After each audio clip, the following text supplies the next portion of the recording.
ada di YouTube nya Masjid Creativity. Jadi jangan lupa subscribe dan like Masjid Creativity ya.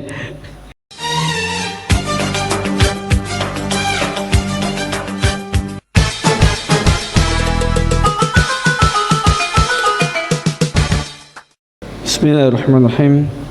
Assalamualaikum warahmatullahi wabarakatuh.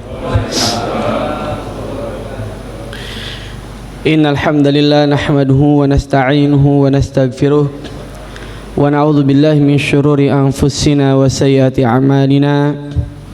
May yahdihillahu fala mudilla lahu wa man yudlilhu fala hadiyalah. Asyhadu an la ilaha illallah wahdahu la syarikalah wa asyhadu anna Muhammadan abduhu wa rasuluh la nabiyya ba'd. Allahumma salli ala Muhammad abdika wa nabiyyika wa rasulika nabiyil ummi wa ala alihi wa sahbihi wa sallim taslima adada ma hata bihi ilmuk wa khatta bihi qalamuk wa ahsahu kitabuk wardallahumma an sadatina Abi Bakar wa Umar wa Utsman wa Ali wa anis sahabati ajma'in wa anit tabi'in wa tabi'ihim bi ihsanin ila yaumiddin, amma ba'd. Para jemaah Masjid As-Salam yang Allah Subhanahu wa taala, alhamdulillah kita kembali bermuajahah di pekan-pekan penghujung bulan Syawal 1442 Hijriah, dan senang rasanya kita bisa kembali di majelis ini yang mudah-mudahan kita semua Allah berikan kenikmatan, Allah berikan kasih sayangnya, Allah berikan rahmatnya. Ya, kalau kita merenung, orang di dunia ini ada miliaran, Pak, betul ya? Mungkin sudah masuk angka 8 miliar manusia di muka bumi ini. Tapi mengapa kita yang diberikan nikmat hidayah itu? Dari 8 miliar orang itu, kenapa kita diberikan nikmat hidayah itu? Dari ribuan orang mungkin di klaster Gandaria ini, mengapa kita sebagiannya yang Allah izinkan untuk bisa melangkahkan kakinya ke masjid?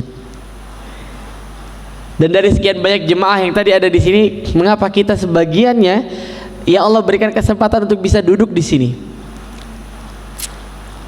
Ini tentu atas izin dari Allah Subhanahu wa taala. Maka nikmat yang tidak bisa kita pungkiri salah satunya adalah nikmat iman, nikmat iman. Dan pada hari ini insya Allah kita akan mengkaji, ini kalau di kampus mata kuliah yang saya ampu biasanya sejarah Islam atau sejarah pendidikan Islam, yang kita coba akan bagi dalam beberapa sesi. Kalau di kampus itu 1 semester 16 pertemuan, gak mungkin kita 1 semester. Mudah-mudahan kita bisa singkat dan padat membahas beberapa tema-tema besar. Saya akan bagi dengan beberapa tema. Ya, nanti mungkin kalau ada yang kurang bisa lihat di channelnya Salam tuh Masjid Creativity. Ini ketika saya pertama kali sampai di Inggris, tahu-tahu saya pertama langsung diminta ngisi pengajian di Birmingham, di kota kami sendiri. Kemudian pekan depannya tiba-tiba dapat undangan saya ngisi di kota namanya Bristol, itu agak jauh dari Inggris. Saya tanya, perasaan saya baru nyampe di sini tiba-tiba diundang ke Bristol. Ya karena kami lihat ada antum di YouTube. Saya bilang saya nggak punya channel YouTube. Ternyata salah satu yang dilihatnya ini Masjid Creativity ini. Jadi Masjid Creativity dan Masjid Al Ikhlas ternyata sering upload. Saya malah nggak tahu gitu. Saya malah nggak tahu ternyata ada di YouTube nya Masjid Creativity. Jadi jangan lupa subscribe dan like Masjid Creativity ya. Para jemaah yang Allah Subhanahu wa taala, kita akan kaji yang pertama. Tema besar kita adalah tentang peranan pasar dalam sejarah Indonesia,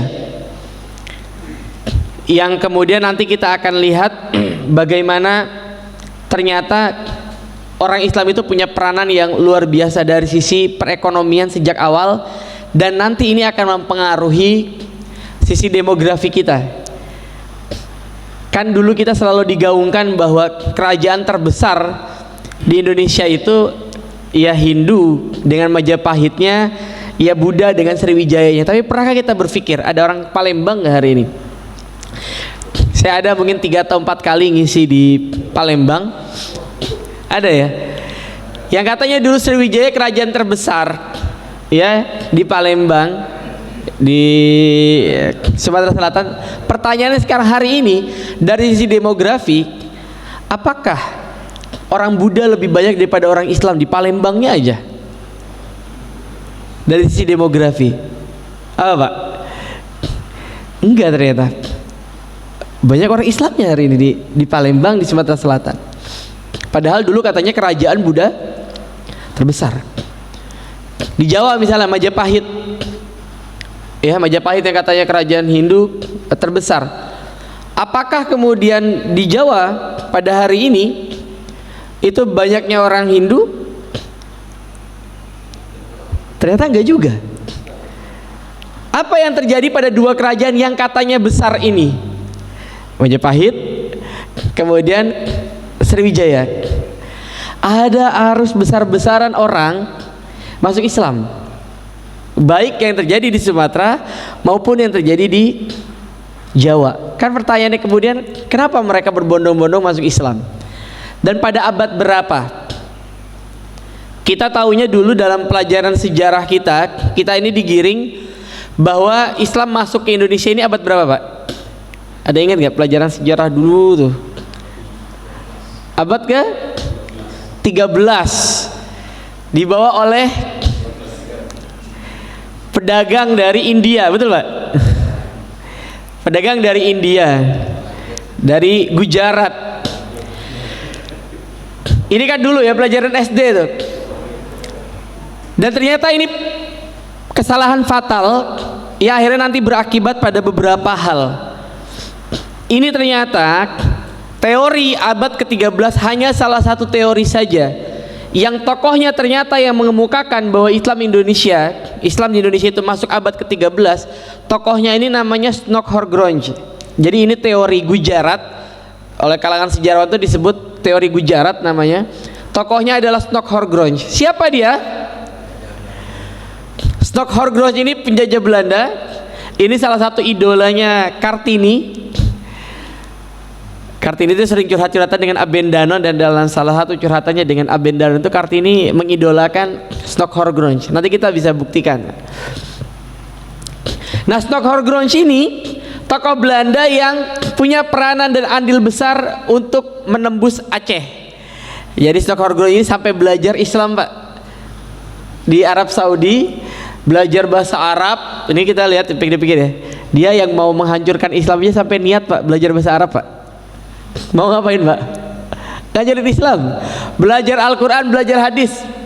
Bahkan kalau Bapak tahu, salah satu kitab hadis yang menjadi rujukan mahasiswa hadis hari ini, itu ada salah satu kitab. Jadi modelnya itu kayak maktabah gitu ya, kayak maktabah syamilah, indeks hadis. Jadi misalnya kata ini ada di hadis mana saja, Jadi indeks hadis itu ada kitab yang ditulis bukan orang Islam, tidak ada satupun orang Islam di situ Pak. Tapi banyaknya orang Belanda, orang-orang Eropa. Dibuat dalam rangka apa dulunya? Ya untuk mereka menghancurkan Islam. Jadi bisa bayangkan Pak, seorang Snokhorgrunge bahkan dalam beberapa tulisan dikatakan dia sampai menghafal Al-Quran Pak, sebelum akhirnya bisa menembus Aceh. Jadi sini pelajarannya apa? Al-Quran itu ternyata bisa dihafalkan oleh siapa saja sesungguhnya. Bahkan sekelas Snokhorgrunge dia bisa ngafal Al-Quran. Apalagi kita Pak, apalagi kita harusnya bisa lebih hebat dari Snokhorgrunge ini. Nah, Snokhorgrunge inilah yang mengemukakan teori bahwa Islam ini abad ke-13 dari India. Dasar teorinya adalah berdirinya kerajaan Islam di Aceh, namanya Samudra Pasai, abad ke-13. Tapi ternyata ini dibantah oleh banyak ahli sejarah. Ternyata paling tidak ada 3 teori besar. Nanti kita lihat rasionalisasi masing-masing. Yang pertama ada teori Mekah abad ke-7. Ini dikemukakan salah satunya oleh Buya Hamka. Jadi menurut Hamka, Islam itu abad ke-7 sudah masuk di Indonesia. Apa dasarnya? Dasarnya adalah ada salah satu perkampungan di Sumatera namanya Kampung Barus, yang di sana dalam catatan perjalanannya orang-orang Cina, ya, mereka menuliskan bertemu dengan kelompok orang-orang Tasih. Jadi salah satu perjalanan Cina itu dituliskan bahwa mereka ketemu dengan orang-orang Tasih, T-A strip gitu ya, S-H-I-H, Tasih. Tasih ini ternyata dikatakan oleh para ahli sejarah adalah sebutan orang-orang Cina pada orang-orang Arab Muslim. Tasih. Kalau orang-orang Inggris dulu dalam sejarah itu menyebut orang Muslim itu sebagai bangsa Moor. Mereka menyebut orang Moor. Kalau orang Cina menyebut orang-orang Tasih. Dan ini abad ke-7 sudah direkam oleh mereka. Dan memang sudah ada kuburan ya, sudah ada makam orang-orang Muslim pada abad ke-7 itu. Yang kedua adalah teori Persia, bahwa Islam ini datang dari Persia abad ke-11. Di antara bukti-buktinya, ini tokohnya namanya N.G. Krom. Dia mengemukakan abad ke-11 itu karena di abad ke-11 itu ada pengaruh Iran di Nusantara. Di antaranya itu pengaruh Persia itu apa di sini, Pak? Perayaan Tabwik kalau di Padang itu ya, Tabwik. Atau perayaan misalnya peringatan kematiannya Husain. Ini perayaan-perayaan Syiah yang masuk ke Nusantara abad ke-11. Nah, Bapak-bapak yang dimuliakan Allah Subhanahu wa taala, ini penting kita lihat karena nanti kalau kita bilangnya abad ke-13 sebagaimana yang kita pahami selama ini, maka nanti kita menjadi tanda tanya besar. Lantas apa yang terjadi pada abad-abad sebelumnya? Yang kedua, mungkinkah orang-orang yang baru nyampe tiba-tiba langsung bisa mendirikan sebuah kerajaan? Padahal ada proses yang panjang di sana. Ada proses yang panjang, dikatakan oleh para ahli sejarah, ada proses yang panjang sampai abad ke-13 tersebut. Bahkan Sabili itu pernah mengungkap satu tema besar tentang sejarah Islam di Indonesia. Itu dikatakan di dalam salah satu tulisan seorang ahli sejarah di situ bahwa sudah masuk kelompok Islam bahkan pada masa khilafah yang ketiga. Artinya Abu Bakar, Umar, masanya Utsman sudah ada delegasinya yang masuk ke Indonesia. Yang berikutnya yang masuk ke Indonesia bukan pedagang, Pak. Kalau dari India kesannya adalah pedagang. Jadi kesannya adalah tukang, mohon maaf, tukang cendol misalnya, tukang dagang gitu. Tiba-tiba dia berdakwah. Jadi kesannya adalah dalam tanda kutip agama kita ini agama rendahan. Karena yang bawa adalah pedagang. Tidak, yang bawa adalah ulama. Mereka orang-orang yang berilmu, mereka yang punya sanad keilmuan yang baik, yang memenuhi kebutuhan hidupnya dengan cara berdagang. Karena pasar inilah yang nanti coba ditutup-tutupi di dalam sejarah.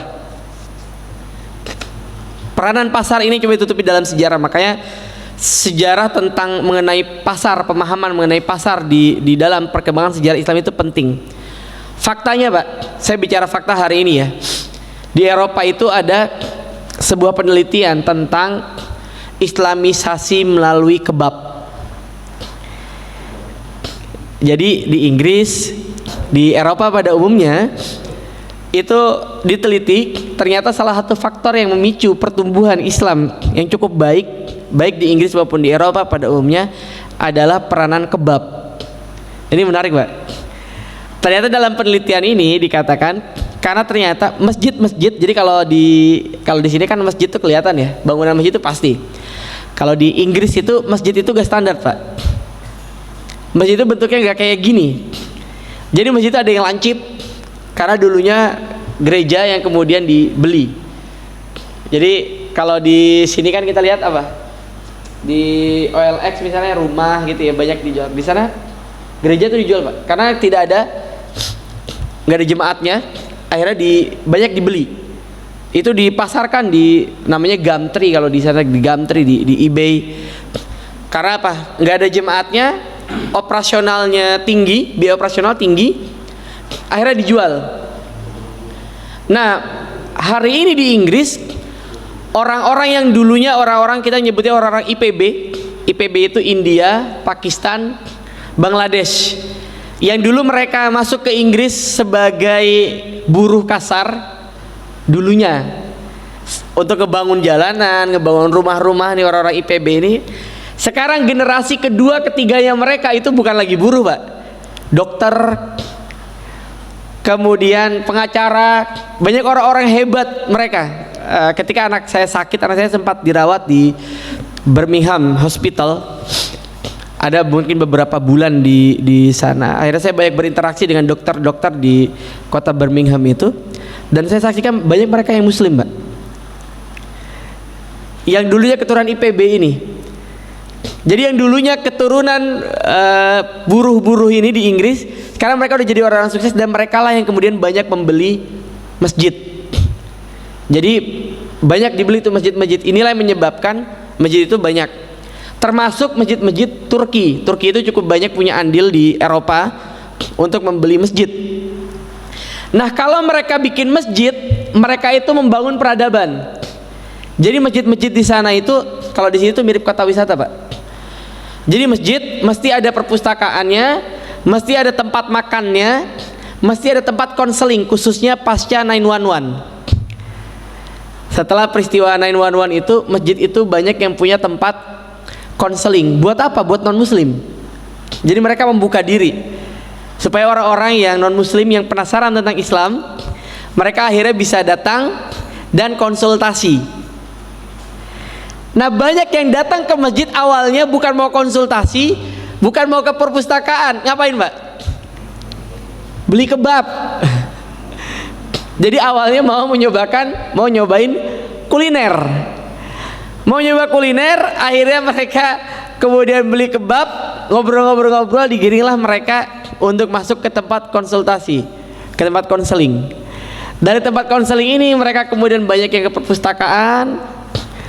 Kemudian akhirnya berbondong-bondong satu persatu mereka kemudian masuk Islam. Ini dasar penelitiannya. Jadi peranan pasar itu luar biasa Pak. Nah, pasar di negara-negara barat dulunya itu tempat yang juga tidak banyak dijamah. Saya bacakan nih di dalam tulisannya Robert L. Helberner. Ini dia menuliskan sebuah buku namanya The Making of Economic Society.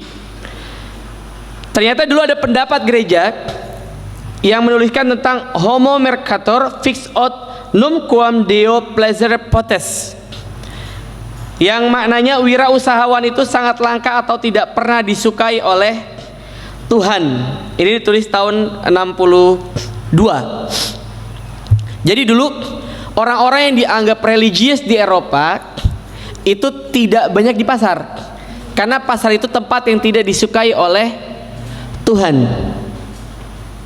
Akhirnya pasar dulu yang menguasai orang-orang Yahudi Pak. Akhirnya pasar yang dulu menguasai orang-orang Yahudi. Di kita pasar ini tempat yang memang dikatakan pasar ini banyak setannya gitu ya. Makanya kalau masuk pasar itu hati-hati karena banyak setannya begitu ya. Tapi ternyata andilnya luar biasa peranan pasar ini. Makanya di dalam Islam tidak boleh dihindari, tapi diilmui. Kita perlu ilmunya. Makanya sampai keluar ayat khusus untuk para pedagang. Surat apa Pak? Surat Al-Mutaffifin. Itu surat khusus para pedagang Pak. Wailul lil mutaffifin alladzina idzaktalu, dan seterusnya. Kecelakaanlah bagi mereka orang-orang yang berlaku curang, yang kalau mereka dagang mereka kurangi itu timbangannya. Jadi kalau jualan bilangnya sekilo gitu, padahal isinya cuman kurang seperempat misalnya gitu ya, atau timbangannya itu ditambah pemberat. Tapi kalau mereka jadi pembeli, mereka beli ke pedagang lain suka minta bonus tuh, udah sekilo ntar beli duku misalnya ya, sekilo, sambil orang itu nimbang dia ambil makan tuh sambil makan beberapa biji. Masa sih manis, coba buktikan gitu ya. Udah selesai, minta tambahin dong bang. Kalau mereka beli mereka minta tambahin, kalau mereka menjual mereka mengurangi. Maka Allah menegur, wailul lil mutaffifin alladzina izaktalu 'alan nasi yastaufun wa idza kaluhum awadzanuhum yukhsirun. Kalau mereka jualan mereka dikitin, kalau mereka beli mereka minta banyak.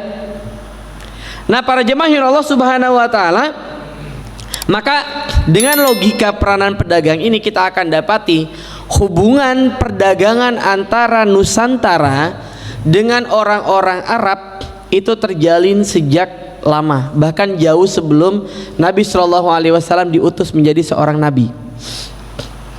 Bahkan dikatakan oleh Hamka di dalam salah satu catatannya itu bahwa mumi-mumi di Mesir itu mendapatkan kapur-kapur barus itu dari wilayah Nusantara.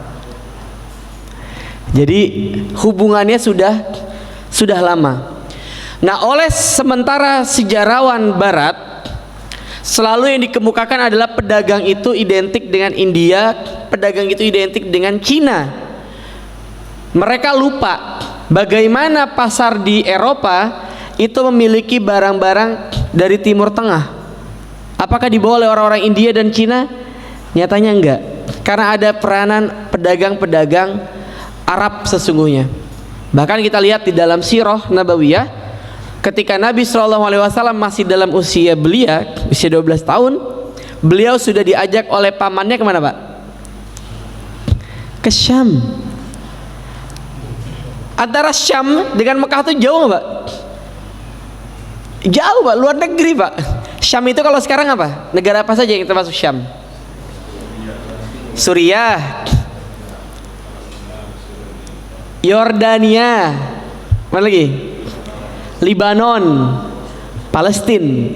Ini wilayah Syam yang Allah bilang di dalam surat Al-Isra sebagai negeri yang Allah berkahi sekelilingnya. Subhanalladzi asra bi 'abdihi lailam minal masjidil harami ilal masjidil aqsa alladzi barakna haulahu.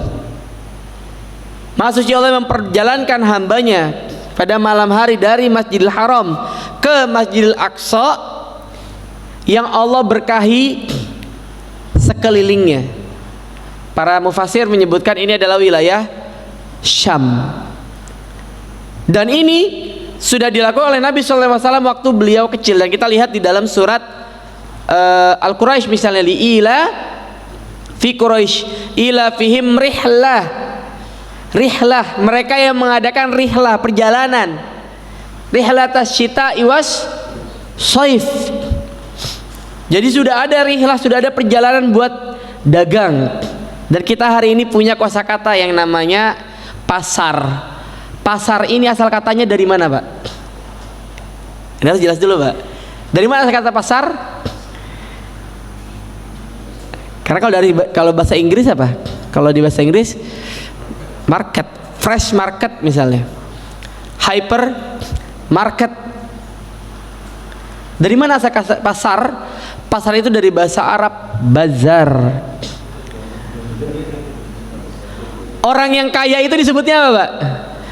Tajir loh. Kalau anak sekarang bilang dia tuh tajir melintir. Tajir itu dari bahasa apa Pak? Bahasa Arab, tajirun. Artinya apa? Pedagang. Jadi orang yang tajir ya memang pedagang, karena 9 dari 10 pintu rezeki itu berdagang. Tajir banget sih lo, kan gitu. Anak-anak sekarang gitu ya, tajir banget sih lo. Tajir itu bahasa Arab, Pak. Makanya Islam tidak pernah bisa dilepaskan dari sejarah Indonesia. Ketika kita dibilang misalnya orang Islam tuh tidak Pancasilais, hello, kemanusiaan yang adil dan beradab. Adil, adab, ini dari bahasa apa, Pak? Bahasa Arab. Artinya sebelum Islam datang, kita tidak mengenal kosakata adil dan adab. Adil dan adab baru dikenal setelah orang Islam datang. Buktinya apa? Ini diserap dari bahasa Arab. Bahkan disebutkan 2 kali kata adil. Kemanusiaan adil dan beradab. Nanti ada lagi di sila yang keberapa? Yang kelima, keadilan sosial bagi seluruh rakyat Indonesia. Istilah adil ini diambil dari bahasa Arab, al-adl. Jadi gampang, Pak. Kalau belajar sejarah itu, lihat saja asal katanya, kosakatanya, maka itu dipengaruhi. Kita kalau mau membenci Arab atau membenci Islam ya nggak bisa ngomong gitu, Pak. Nggak bisa ngomong. Bahkan ada beberapa kosakata yang sampai hari ini masih jadi keseharian. Kursi di Maluku itu disebutnya, Maluku itu dulunya adalah Jazirah Al-Mulk, kepulauan raja-raja. Raja Jogja belum lama mengeluarkan Sabda Raja Jogja. Apa sabdanya, Pak? Menghapus gelar, apa yang dihapus? Gelar Khalifatullah, browsing deh. Raja Jogja itu menghapus gelar Khalifatullah karena dulunya Jogja ini bagian dari kerajaan Islam apa? Jogja ini bagian apa, Pak?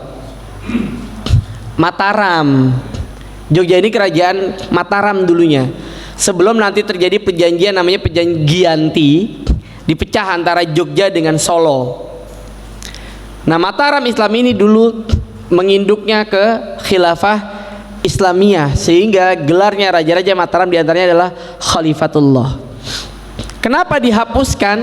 Karena nih raja hari ini nggak punya anak laki-laki, Pak. Sultan hari ini nggak punya anak laki-laki. Anaknya perempuan yang namanya siapa? Pembayun ya, namanya Pembayun. Kalau gelar ini masih dipertahankan, ini saya baca tulisan ini ya, tulisan pengamat di Jogja itu. Kalau gelar ini masih dipertahankan, maka akan sulit untuk Jogja ke depannya, untuk Sultan hari ini mempertahankan kekuasaan pada keturunannya. Karena gelar Khalifatullah ini identik dengan laki-laki. Kalau ini dipertahankan, maka susah untuk keturunannya jadi sultanah gitu ya, jadi pemimpin Jogja. Yang ada kemungkinan lari kepada adiknya. Jadi ini masalah politik, Pak, di sana. Karena Jogja adalah daerah istimewa di Indonesia yang gubernurnya adalah sultan. Nggak ada pilgub di sana ya. Kalau di Jawa Barat kan ada pilgub nih. Di Jogja tidak ada pilgub. Sultan masih dia menjadi gubernur. Nah, kembali ke sini, peranan pasar ini coba dikerdilkan, Pak. Peranan pasar ini coba dikerdilkan sehingga kita tidak bisa melihat dengan detail bahwa ada peranan dakwah yang luar biasa melalui pasar. Melalui pasar. Padahal setelah Nabi tiba di Madinah, yang pertama kali dibangun apa, Pak? Masjid. Yang pertama kali dibangun masjid. Setelah masjid apa? Pasar. Nabi SAW mentakhikkan para sahabat muhajirin ketika tiba pertama kali di Madinah, dipersaudarakan dengan mereka yang kita kenal hari ini dengan orang-orang Ansor, mereka yang menolong orang-orang muhajirin. Salah satu klausulnya adalah saling berbagi. Ada salah satu sahabat, Abdurrahman bin Auf. Abdurrahman bin Auf ini orang kaya, Pak. Di Mekahnya orang tajir, Pak, pengusaha sukses, orang kaya. Begitu hijrah, hartanya ditinggalkan. Karena kalau hari ini mungkin orang pergi tinggal bawa ATM aja ya, Pak. Bawa ATM selesai. Mau kemanapun. ATM Indonesia ini kita nggak punya ATM luar negeri, nggak punya rekening luar negeri. Bawa ATM Indonesia, Pak. Di seluruh dunia kalau ada yang tulisan Mastercard, ada visanya, kita bisa tarik dimanapun, walaupun nanti kursnya beda-beda ya. Cuman ATM kita ini bisa ditarik dimanapun. Hari ini Pak, zaman baheula Abdurrahman bin Auf ketika akhirnya hijrah, harta gak bisa dibawa karena ATM belum ada Pak. Uang paling dibawa ya terbatas. Itu pun kita harus cari tahu dulu apakah dulu mata uang di Mekah misalnya berlaku juga di Madinah misalnya. Karena dicek dulu pada masa itu. Tapi dikatakan dalam sejarah Abdurrahman bin Auf tidak membawa banyak harta. Abdurrahman bin Auf kalau saya tidak salah dipersaudarakan dengan Abu Ayyub Al-Ansari, salah satu orang terkaya di Madinah, anak muda kaya. Jadi diseleting tuh, sekufu. Orang kaya dipertemukan dengan orang kaya. Apa kalimat dari Abu Ayyub ini? Ente mau apa? Kalau butuh harta, saya akan berikan setengah dari harta saya. Kalau butuh istri, saya punya beberapa istri, saya akan ceraikan salah satunya. Nanti ente kalau mau nikah setelah masa iddahnya selesai, silakan ente nikahi. Saking luar biasa persaudaraan ditahikan oleh Nabi Shallallahu Alaihi Wasallam. Tapi apa kalimatnya Abdurrahman bin Auf Pak? Enggak, saya nggak butuh itu. Beritahukan kepada saya di mana pasar. Akhirnya Abdurrahman bin Auf itu dagang. Dikatakan dalam sejarah tentang Abdurrahman bin Auf itu, hari pertama dagang itu dia sudah menghasilkan 1 dinar. Kemudian sepekan berdagang dia sudah menghasilkan ratusan dinar. Beberapa bulan berdagang dia sudah masuk dalam 10 besar orang terkaya di Madinah. Beberapa tahun berdagang dia sudah masuk 3 orang terkaya di Madinah. Karena memang tangannya udah tangan pedagang Pak. Jadi orang kayak gitu, ada udah darahnya memang darah orang kaya gitu ya. Susah miskin Pak. Utsman bin Affan, Abdurrahman bin Auf itu termasuk kayak gitu tuh. Susah miskin. Kalau kita banyaknya suka miskin Pak. Ada daerah suka miskin ya. Daerah suka miskin. Jadi emang udah nasibnya dan memang udah jalannya kayak gitu. Ada sebaliknya, saya pernah diceritain oleh Ustadz Dr. Adianusa ini. Ternyata Dr. Adianusa ini salah satu saudaranya ada dosen ekonomi di salah satu kampus bergengsi. Doktor di bidang ekonomi Pak. Jadi S1, S2, S3 nya ekonomi dan dia pengajar di fakultas ekonomi. Tapi tiap bikin bisnis gagal Pak. Jadi dia menguasai teori-teori ekonomi, tapi tiap bikin bisnis kata saya tadi ini gagal terus. Ada yang kayak gitu jadi ternyata. Ada yang dia ilmunya luar biasa, tapi memang nasibnya nggak di situ mungkin ya. Nasibnya nggak di situ. Gagal terus. Ada yang saya ketemu orang Madura nih di daerah sini Setu. Awal saya pindah ke Medland tuh saya jual-jualin besi ya, pagar-pagar rumah. Saya panggil tuh orang Madura itu, datanglah dia ke rumah ngobrol-ngobrol. Dia hanya lulusan SD Pak. Waktu itu ya saya pertama kali pindah sini 2018. Dia cerita omset dia itu sehari itu 4 juta Pak. Lulusan SD Pak. Dari bisnis besi tua. Jadi kita bisa lihat. Nah para jemaah yang Allah Subhanahu Wa Taala, ini perlu jadi bahan introspeksi kita bahwa Islam tuh punya peranan penting. Bahwa Islam itu dulu tersebar diantaranya karena para ulama yang mereka menjadi ulama plus mereka juga punya bisnis. Maka berlaku kaidah, ada kaidah berdaganglah engkau meskipun sudah kaya. Maka iktisadiyah itu penting. Iktisadiyah itu penting. Bahkan Umar bilang tidak boleh masuk sini, tidak boleh masuk pasar kecuali mereka yang sudah menguasai fikih. Tidak dilarang berdagang, tapi dagang memang sebaiknya menguasai fikih. Dan terbayang kalau kemudian orang-orang Islam itu menjadi orang-orang yang kaya raya, kita bertransaksi bisnis dengan orang-orang Islam. Kalau mereka kaya, ujungnya kekayaan itu nggak akan kemana-mana, akan balik lagi ke kita Pak. Masuknya kemana? Tuh kotak-kotak di depan kita. Operasional masjid, yatim duafa yang tengah, yang kiri apa?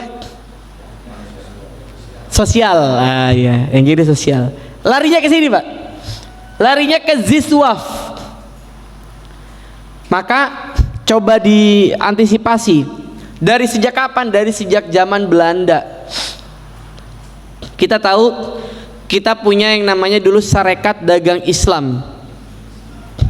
Awalnya apa Pak itu? Menyaingi para pedagang Cina di Solo. Dan Sarekat Dagang Islam ini nanti pengaruhnya luar biasa, bahkan pengaruhnya sebetulnya lebih besar dari Budi Utomo Pak. Budi Utomo itu pengaruhnya hanya di Pulau Jawa. Sarekat Dagang Islam yang kemudian jadi Sarekat Islam dan akhirnya jadi partai Sarekat Islam, pengaruhnya itu Nusantara. Tapi pertanyaannya, kenapa Hari Kebangkitan Nasional itu diambil akarnya dari Budi Utomo? Kenapa bukan dari Sarekat Islam? Karena ada Islamofobia dari dulunya.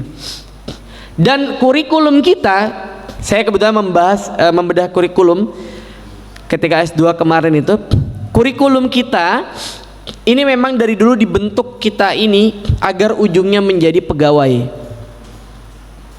Karena apa Pak? Memang basically-nya dulu zaman VOC itu kesempatan pendidikan dibuat untuk orang-orang pribumi untuk sekedar menjadi juru ketik. Kenapa Pak? Karena dulu mendatangkan orang dari Belanda, orang datangkan dari Belanda ke Nusantara, habis waktu berapa lama Pak? Ada yang tahu? Berapa lama perjalanan Belanda ke Nusantara? Dulu kapal ya, nggak ada pesawat. Kalau sekarang nih kayak ke Inggris saja, sini ke Dubai-nya kan sekitar 7-8 jam. Dari Dubai ke Eropa, dari Dubai ke London misalnya, dari Dubai ke London itu sekitar 7 jam. Itu belum transit ya. Berarti berapa tuh? 15 jam. Tapi itu dengan pesawat. Dulu pakai kapal Pak. Dulu pakai kapal berapa bulan tuh Pak? 6 bulan. Jadi kebayang, mau mendatangkan orang dari Belanda misalnya ya, VOC butuh orang dari Belanda, maka diajukan surat. Suratnya dibawa dari sini ke Belanda 6 bulan. Dari Belanda nyampe ke sini orang 6 bulan lagi. Setahun Mbak untuk mendatangkan orang. Akhirnya mereka berpikir, udahlah, untuk juru ketik, untuk juru tulis itu kita didik mereka. Jadi memang dididik, desain kurikulum kita untuk jadi pegawai Pak. Makanya mimpi anak-anak kita dari dulu apa? Kalau lulus apa? Jadi PNS misalnya. Kerja gitu. Nggak kebayang lulus jadi apa? Jadi entrepreneur nggak? Walaupun sekarang udah mulai masuk Pak. Lulus jadi apa? YouTuber. Ini jadi salah satu cita-cita baru tuh Pak. Lulus jadi YouTuber, lulus jadi influencer. Suatu saat saya diundang pergi ke Manado, ngisi di Manado. Kemudian kita ke mall loh, mall di Manado. Pertama kali itu saya kaget karena ada kompetisi game Pak. Perasaan kalau dulu tuh kalau kita main game kita diomelin sama orang tua tuh, main game dulu udah gede mau jadi apaan gitu ya. Sekarang games ini Pak, ternyata saya pertama kali saya lihat itu di Manado, di mall di Manado itu mereka lomba. Ternyata main gitu bareng-bareng, istilahnya mabar kalau anak sekarang tuh Pak. Jadi kalau ada anak mabar itu main game bareng gitu Pak. Mabar istilahnya. Ternyata itu ada kompetisinya Pak. Di bawah ini yang seleksinya, di atas waktu itu saya lihat yang udah masuk kayak grand finalnya gitu. Ada layar besar, mereka tuh kompetisi. Saya lupa waktu itu permainannya apa ya. Tapi itu ternyata jadi salah satu ajang namanya e-sport. Jadi main games online. Jadi kalau dulu kita diomelin main game udah gede jadi apa? Sekarang main game udah gede jadi apa? Jadi atlet e-sport. Sekarang jadi banyak profesi-profesi baru ya. Selain memang banyak profesi yang kemungkinan akan hilang. Dulu ada penjaga tol loh. Sekarang penjaga tol udah gak ada tuh. Paling ada beberapa tempat gitu ya. Udah banyak pakai e-tol. Di mana-mana tukang parkir juga lama-lama mungkin akan hilang tuh. Di Inggris itu malah security itu langka Pak. Karena apa? Kayak saya ke sekolah anak saya tuh security-nya nggak ada. Jadi kita mencet aja tuh, ada kotak gitu, ada mencet, ntar nyambungnya ke TU. Ada orang yang standby, ntar ditanya ini siapa, saya ini, apa tujuannya, mau ketemu anak misalnya, bawa apa, oh ya ntar dia pencet tombol, tut, gerbangnya kebuka. Twing. Ke hotel, kalau kita tibanya malam-malam petugasnya udah nggak ada, cuma nanti kita dikasih kode ke WA kita atau di email kita, kode untuk buka kotak-kotak kunci. Jadi kuncinya sudah disiapkan di situ, jadi nggak ada petugasnya. Kita pencet-pencet, ntar keluar kunci, baru kita bisa akses kamar kita. Begitu simpelnya, begitu simpelnya. Nah, para jemaah yang Allah Subhanahu Wa Taala, ini faktanya bahwa ekonomi coba dijauhkan dari sejarah Islam di Indonesia. Ekonomi coba dijauhkan dari sejarah Islam di Indonesia. Peranan pasar coba dijauhkan dari pelajaran di Indonesia. Cita-cita anak-anak kita coba dari dulu misalnya kan tadi ya, dokter dan seterusnya. Jarang yang kemudian cita-cita jadi pedagang, karena terkesannya pedagang itu ya kalau bekerja nggak dapat di mana-mana gitu ya, nggak diterima di, nggak dapat lowongan pekerjaan, akhirnya dagang. Padahal Nabi SAW, para sahabat yang unggul, yang kaya-kaya pada saat itu, rata-rata mereka profesinya apa? Pedagang. Makanya ada istilah tadi, tajir. Ini yang pertama, bahwa wilayah kita ya, yang dulu Islam itu bangkit di kita, yang cukup banyak peranan muslimin itu, dan pasar menjadi salah satu tempat ini coba dihilangkan dalam perjalanan sejarah bangsa kita. Yang kedua, bahwa di wilayah barat pun orang-orang Islam itu sudah punya peranan. Di Inggris itu ada salah satu museum di London itu, yang di sana ternyata ada koin-koin dari Arab itu berangkat tahun 721 Masehi. Ditemukan di daerah Sussex itu, di bawahnya selatannya Inggris, daerah dekat Brighton situ. Itu angka tahunnya angka 721, berarti abad ke-8. Kalau 701 kan ke atas tuh udah masuk abad ke-8. Coba kita hitung, Nabi SAW lahir tahun berapa, Pak? Masehinya tahun berapa? 571 Masehi. Nabi SAW lahir 571 Masehi. Nabi diangkat menjadi Nabi usia 40 tahun. Maka 571 tambah 40, 611, betul ya? Berarti 611 sudah masuk abad ke-7. Di Inggris ditemukan koin tahun 721 Masehi. Ini berarti kan masih masa-masanya Islam itu. Kalau nggak masa Nabi SAW, masa Khulafaur Rasyidin. Kemudian tahun 2003 di London ditemukan koin-koin yang berasal dari mana, Pak? Dari Jawa. Ini rame di media Inggris. Di Reuters itu ada koin-koin ditemukan di daerah dekat Sungai Thames. Sungai Thames itu di dekat di daerah London. Ada 90 keping koin. Tulisannya itu Lord King at Bantam, Raja Banten. Artinya sudah ada hubungan yang luar biasa. Abad ke-17 berarti. Kalau tahunnya 1682 berarti sudah masuk abad ke-17. Jadi kita lihat sudah terjadi perdagangan internasional, sudah terjadi peranan dagang yang luar biasa. Kemudian yang ketiga, dari dulu Belanda itu sudah memecah-mecah kita, Pak. Di antaranya dengan teorinya Clifford Geertz. Dia membagi orang Indonesia itu jadi tiga golongan. Ada santri, ada priai, ada apa lagi? Abangan. Golongan santri ini golongan agamawan, kelompok orang-orang muslim yang belajar agama, tapi mereka tidak menguasai pasar, tidak menguasai sektor politik. Mereka tahunya hanya masjid saja. Dan Islam yang berkembang ini ditulis oleh Ong Hokam. Ong Hokam ini doktor sejarah dari UI.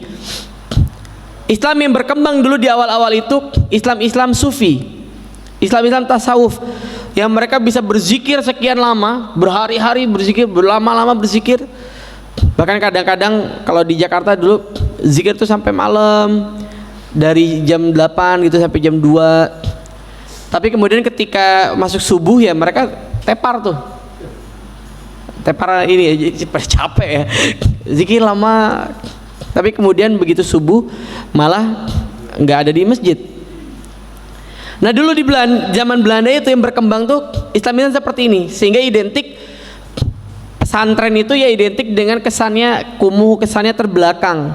Baru belakangan aja Pak pesantren itu jadi tempat yang diminati oleh kalangan atas. Kalau dulu mungkin kalau zaman bapak-bapak yang dari lahirnya udah kaya, kebanyakan mesti tidak sekolah di sekolah Islam tuh Pak, betul Pak? Orang dulu larinya kemana sekolahnya? Sekolah Katolik mungkin ya. Kalau sekolah umum sekolah Katolik yang pendidikannya dianggap bagus. Ada apa yang dulu masuk pesantren, orang-orang kaya dimasukin pesantren? Jarang Pak. Karena kesannya kalau pesantren itu apa dulu? Zaman bapak lah, gak usah jauh-jauh ke zaman Belanda ya. Zaman bapak dulu kesannya apa kalau pesantren itu? Pembuangan ya. Oh nakal banget sih taruh pesantren lo. Kumuh, kotor. Baru masuk tahun-tahun ke belakang ya, sudah masuk tahun 1800 1900 mulai muncul pesantren modern, Gontor misalnya. Kemudian muncul pesantren-pesantren modern lainnya. Mulailah orang-orang kaya masukin. Sampai sekarang pesantren tuh dari yang rate-nya paling rendah, yang uang pangkalnya 20-30an, sampai ada yang ratusan juga Pak. Saya pernah diminta ngisi di Insan Cendekia Madani di daerah Serpong. Di CM itu saya tanya dulu ya, tahun-tahun 2000 berapa saya ngisi di sana? Mungkin 15 atau 16, 2 kali saya datang ke sana. Saya tanya, ini berapa, orang mewah, lux banget. Masuknya itu tahun itu sekitar 120 jutaan, Pak. Sekolah, Pak, bukan kampus ya, Pak, bukan universitas. Sekolah. Orang di dalamnya ada mobil golf ya, jadi di dalam ini antar gedung itu ada, kalau tamu-tamu itu diantar jemput dengan mobil golf Pak. Jadi sekarang pesantren dari yang paling murah sampai yang paling mahal ada Pak. Nah dulu dipelihara, ini golongan santri. Akhirnya mereka kesannya apa? Lulus dari pendidikan itu ya sudah, hanya bisa paling baca kitab, ngajar ngaji, tapi mereka tidak bisa masuk ke birokrasi, nggak bisa jadi apa-apa. Siapa mereka yang nanti masuk birokrasi? Ini kalangan yang kedua yang dikatakan oleh oleh Clifford Geertz sebagai orang-orang abangan.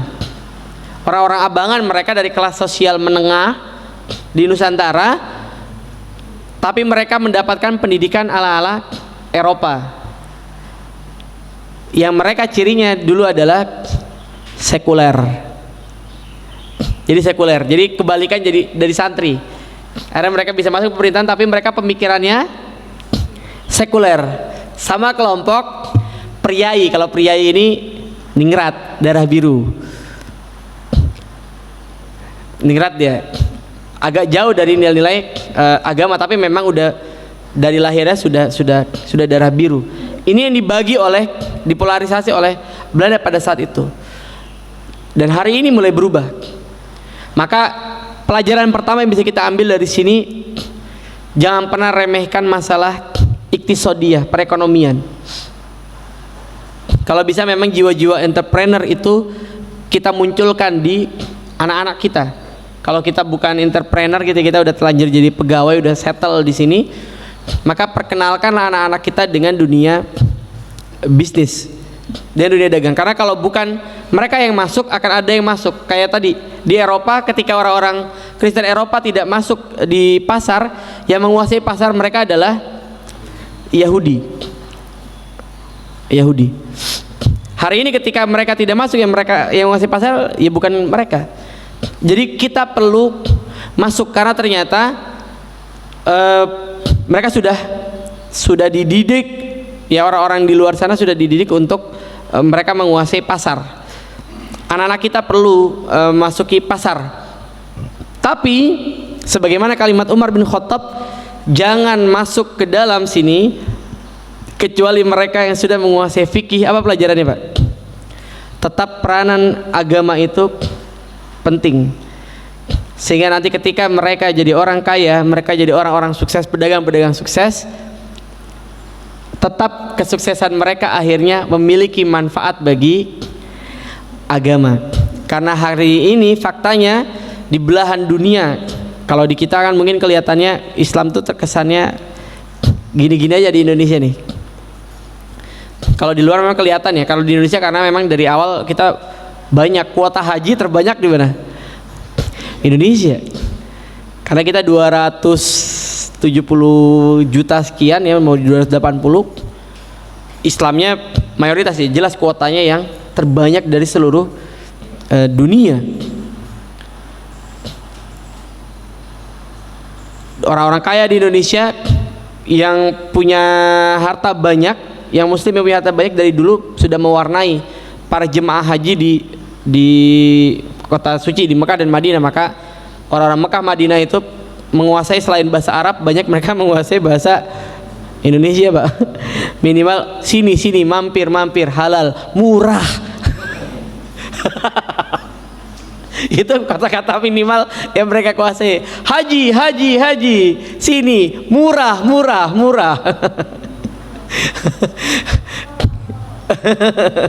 tawar halal. Mereka kuasai, Pak. Ini yang ternyata di dalam beberapa buku ini, termasuk saya mau bawa satu buku Api Sejarah ini ya, walaupun nanti ada beberapa hal yang saya tidak sepakat dengan tulisan beliau di sini. Kayak beliau bilang di sini yang mendakwahkan adalah pedagang. Saya bilang enggak, yang mendakwahkan ulama. Tapi profesinya adalah pedagang. Karena ini masalah kosakata yang kalau salah konsep nanti bayangan atau imajinasi anak-anak kita jadi salah. Ulama, Pak, yang membawa ulama tapi mereka berprofesi sebagai pedagang. Bahkan beliau di sini menyebutkan memang pasar sebagai gerbang islamisasi Indonesia. Jadi pelajaran yang bisa kita ambil pada saat ini adalah bahwa Islam di Indonesia itu dikuasai oleh ulama yang dulu berprofesi sebagai pedagang, dan pasar ini betul-betul punya sarana efektif. Di Eropa pada hari ini juga kebangkitan Islam dikuasai oleh kelompok-kelompok orang-orang kaya yang akhirnya menguasai perdagangan. Bahkan tadi ada penelitian tentang islamisasi melalui kebab. Jadi ini pelajaran mungkin simpel yang bisa kita ambil pada hari ini. Sebetulnya nanti panjang lagi di sini. Setelah pasar nanti dia membahas mengenai pendidikan, bagaimana peranan pendidikan, kemudian ketiga pernikahan, bagaimana pernikahan itu juga nanti mempengaruhi. Mudah-mudahan nanti kapan-kapan bisa kita ulas. Ini mungkin kalau ada yang mau didiskusikan kita bisa diskusikan kalau masih ada waktu. Tafadhol.